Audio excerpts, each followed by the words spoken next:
네, 시청자 여러분 안녕하세요. 오늘은 그 대출 규제와 세제 부담이 너무나 가중되는 상황에서 많은 분들이 지금 부동산에 대해서 고민을 많이 가지고 있죠.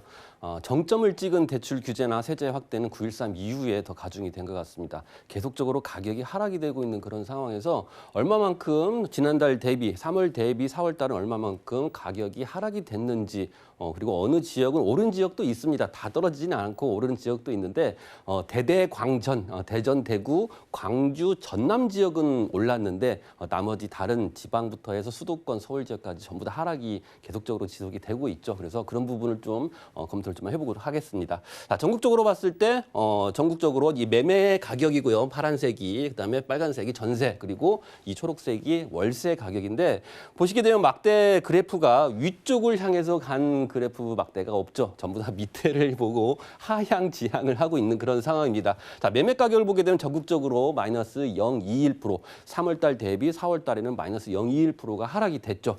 그리고 수도권 지역도 마찬가지입니다. 0.23%가 하락이 됐는데요. 지방도 역시 0.18% 하락이 됐습니다. 서울 같은 경우는 어떻게 됐을까요? 3월 달에는 마이너스 0.22%였는데 하락폭이 좀 축소가 됐습니다. 0.18%로 하락이 폭이 축소가 됐는데 송파구와 강남구의 어떤 그 매물 자체가 좀 소진이 되고 그다음에 감소가 좀 됐기 때문에 이 매물의 소진으로 인해서 하락폭이 축소가 된 그런 영향이 좀 크다고 볼 수가 있겠죠. 자, 다음 페이지를 보시게 되면 이제 전국적으로 한번 가격이 얼마만큼 하락이 됐는지 어느 지역은 올랐는지 이런 부분을 볼 건데 서울 지역은 마이너스 0.018% 하락이 됐고요. 울산과 세종 그리고 충북과 그다음에 경남 지역, 경북 지역 이 지역은 유독 하락폭이 큽니다. 어떤 기반 산업 자체가 침체가 되고 공급 물량이 계속적으로 나오고 있는 그런 상황이기 때문에 맞물려 있죠. 기반 산업, 조선이나 어떤 자동차 산업이 어떤 경기 침체로 인해서 어떤 그 지역의 많은 가격이 하락이 됐다라고 볼 수 있겠는데요.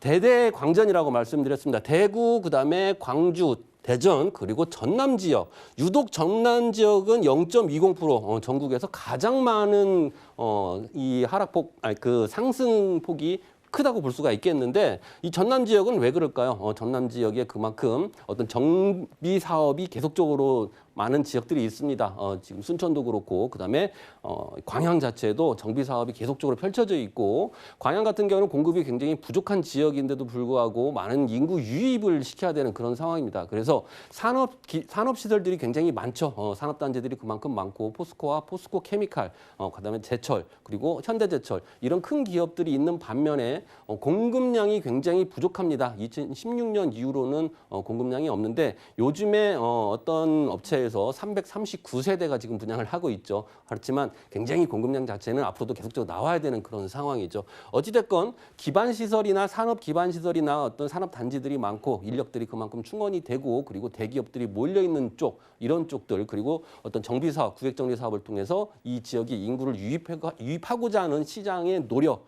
이런 노력으로 인해서 가격이 상승이 된다라고 보시면 될 것 같습니다. 대구와 광주 이 지역도 마찬가지고 대구 같은 경우 수성구가 유독 많은 상승폭을 보이고 있죠. 그만큼 학군이 좋고 그리고 어떤 이 지역 자체의 신도시 형식으로 잘 꾸며져 있기 때문에 가격이 그만큼 올랐다고 볼 수가 있겠습니다.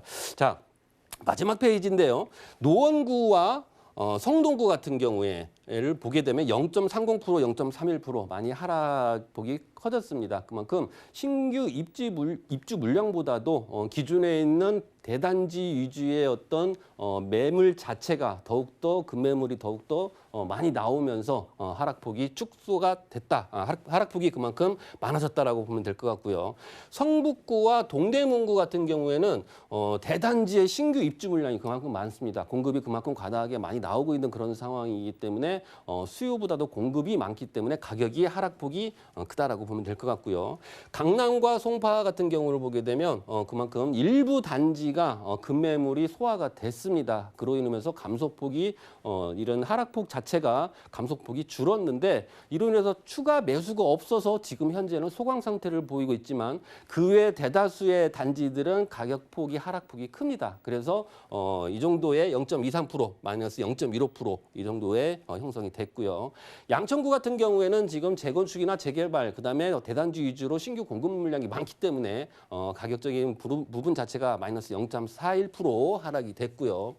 강동구 같은 경우에도 마찬가지입니다. 강동구는 구 자체의 신규 입주 물량도 많거니와 그리고 그 옆에 있는 하남의 어떤 신규 입주 물량이 그만큼 많아져 있기 때문에 강동구의 어떤 하락폭이 마이너스 0.64%이 정도로 크게 나타나고 있는 그런 모습을 보이고 있는데요. 다음 달에 어떤 주택 가격은 어떻게 형성이 될까요? 지금처럼 계속 마이너스를 유지를 할 수 있는지, 그리고 어느 지역이 그만큼 떨어졌고 어느 지역은 계속적으로 올라갈 것인지. 전남 지역 같은 경우에는 하락폭이 전혀 없습니다. 계속적으로 상승세를 유지하고 있고 막대 자체가 상향으로 가고 있는 그런 지역이라고 볼 수가 있겠죠. 그래서 투자를 하실 때 어떤 그 조정 대상 지역, 그다음에 투기 과열 지구, 투기 지역 묶여 있는 이런 수도권에 투자를 하는 것도 좋지만 전남 지역이나 대전, 대구, 광주 쪽 그만큼 많은 인력들과 그다음에 시에서 어떤 공급을 위해서 노력하고자 하는 그러한 곳에 투자를 해 보시면 향후의 가격 상승에 대한 어떤 이익을 보시지 않을까 이런 예상을 해봅니다.